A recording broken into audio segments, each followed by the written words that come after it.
Icarus, Icarus, all right, complex. Why successful men crash and burn? Our guest speaker is Barbara Curran, PhD, forensic psychologist, media analyst, and author.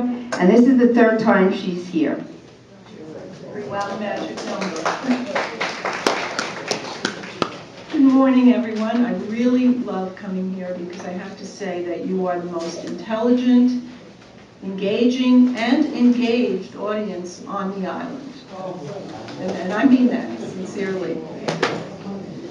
Today, I'm here to introduce a new character on the criminal scene, on the clinical scene, someone who suffers from what I call the Icarus complex.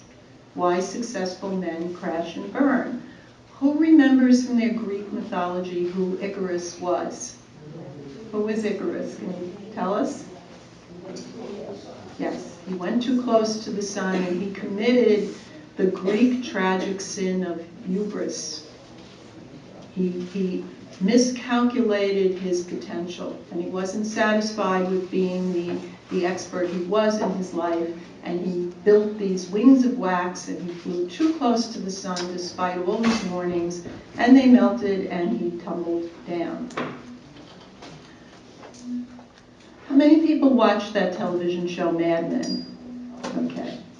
Well, from Mad Men to Icarus Men, this image conveys the fall of a mid-20th century Icarus and how it relates to the seeming epidemic of overachieving men who spectacularly fall from grace in this first decade of the 21st century. We see the seeds of the ruin of these men being planted in the Don Draper character. From Eliot Spitzer to John Edwards, from Tiger Woods to Governor Sanford to Bill Clinton, they surround us in the media. They are admired, they're respected, they're respectable, or so we think. They are righteous men who fly high and then plunge to earth in spectacular moral flameouts. Spectacular, and they do it in a big way. That destroys their reputations, destroys their careers frequently, burns their wives and families, and shocks the world. But it's not just famous men who collide and crash. On every affluent block in America, and particularly in the areas of Long Island where we all live, there are men leading secret and shame-filled lives. There are bankers whose family's comfortable lifestyle, prestige, and security is based on Ponzi schemes or phony hedge funds. There are embezzlers and people who finance their children's private school educations through insider trading. There are lawyers who share their bed with their wives and an assortment of call girls and hookers that they find on the internet. There are real estate barons whose investors' fortunes are turned to dust by their sleazy deals. And lastly, there are medical professionals who make up their shortfalls in this managed care environment by using their DEA license to sell controlled substances on the street. I know these men. These men come into my office every day.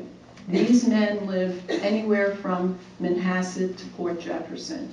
These are the Icarus men that are our neighbors, that may even be people in our family.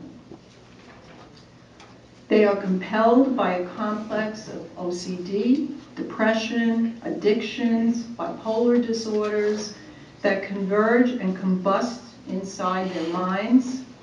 They soar to great heights, but then they deliberately collide with the sun. And that's the difference here. In order to collapse, because they can no longer sustain the pressure of the perfect lives and achieving lives that they have set up for themselves. And I will just show you, to refresh your memory, of some of the Icarus men that we've encountered in the news.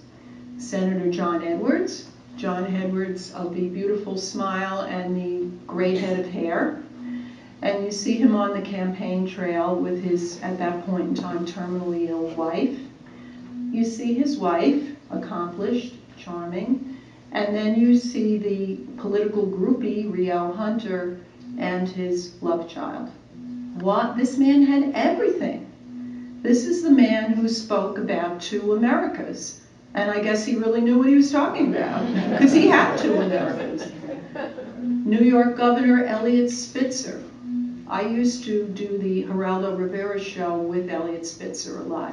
And I had nothing but the highest regard for Eliot Spitzer. In fact, Geraldo used to get us before the show and say, look, you two better disagree with each other because we're not going to have a controversial show. You're like the Bobbsey twins here. I mean, Eliot Spitzer went after organized crime, he went after malfeasance, he went after corruption. In between, he was going on Craigslist and he was dealing with escorts.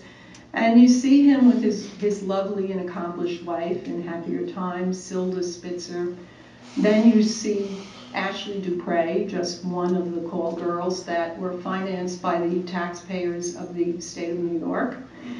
And then you see Silda standing by her man. She looks like she's about 100 years older than she was in that other picture, which was taken just about a month before the whole scandal broke. And there's Eliot looking for all the world like a 5-year-old kid who was caught with his hands in the cookie jar.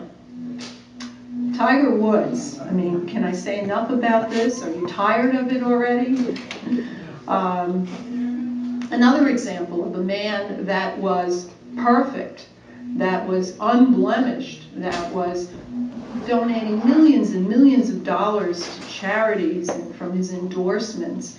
He totally, really had a picture-perfect wife, a Scandinavian model.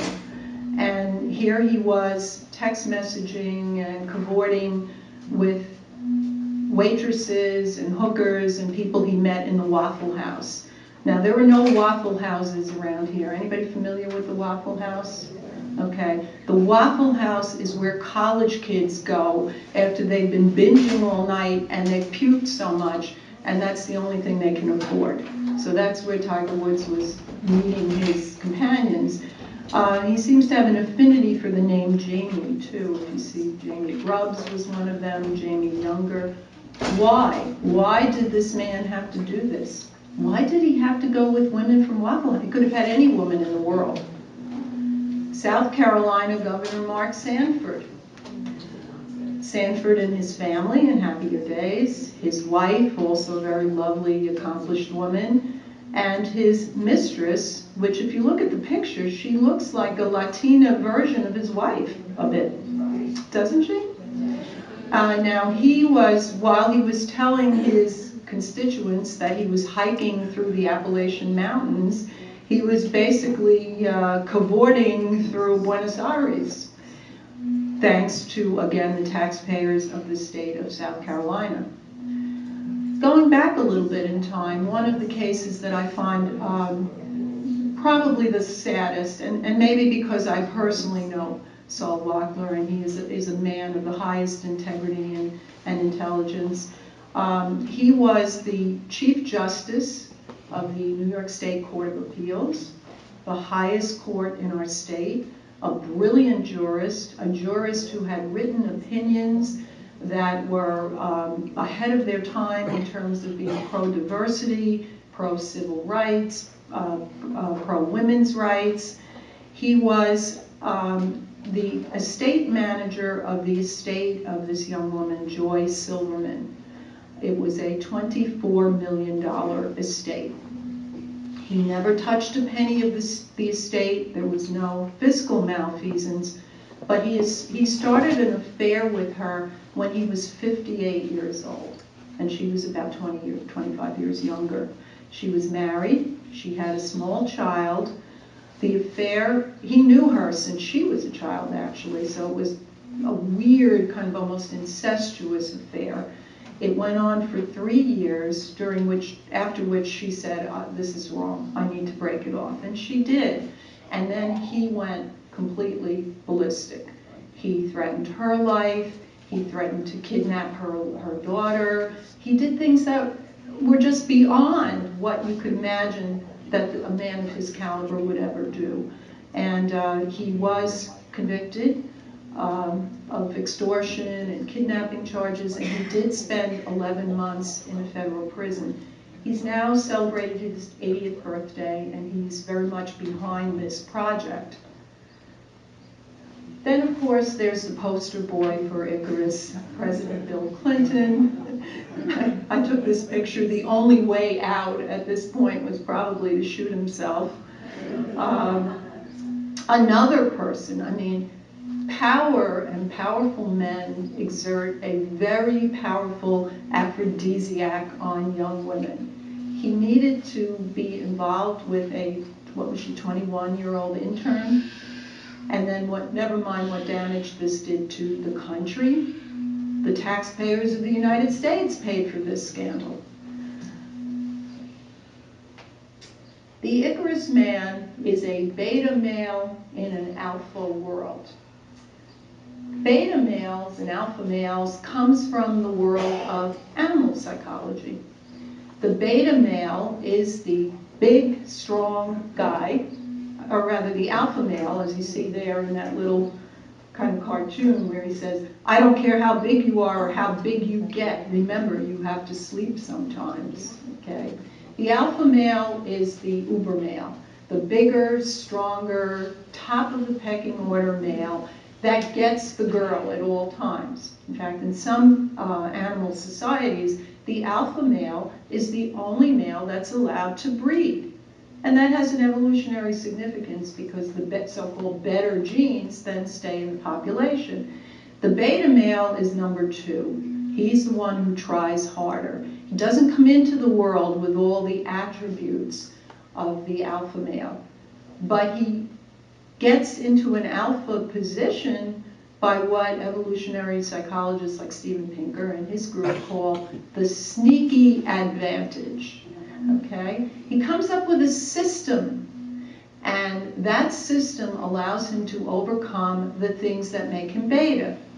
If you see some of the famous men that we just spoke of, they have things that didn't make them alpha. They either were not physically large, they were not tops of their class in school, they didn't come from wealthy or powerful families in some ways. In some cases, they were actually abused at home, or sometimes they'd have a physical deformity or a problem like stuttering and all that they needed to overcome. So the Icarus man is an inadequate and needy personality because he really is this beta man that's puffing himself up to inhabit an alpha position in society. And it doesn't come easy to him. He pays a big price for it. And despite his outward trappings of success, and he finds validation in all the wrong places, and oftentimes in the sexual sphere. The Icarus man is not a con artist, although he may behave like one. He's not a mindless philanderer, an amoral thief, or a sociopath, despite his shocking behavior. He is deeply moral and guilt-ridden at his inability to maintain his own impossible standards. These men are often very religious men, and in my own practice dealing with this type of individual, I have had men that have ranged all the way from being born-again Christians to devout Muslims, and every organized religion in between. And they are invariably members of a congregation, supporters of their religious activities, very much in contrast with the behavior that they do. The Icarus man is not Bernie Madoff, Kenneth Lay of Enron fame, Mel Gibson, or more recently, Charlie Sheen. Okay? These guys are damaged,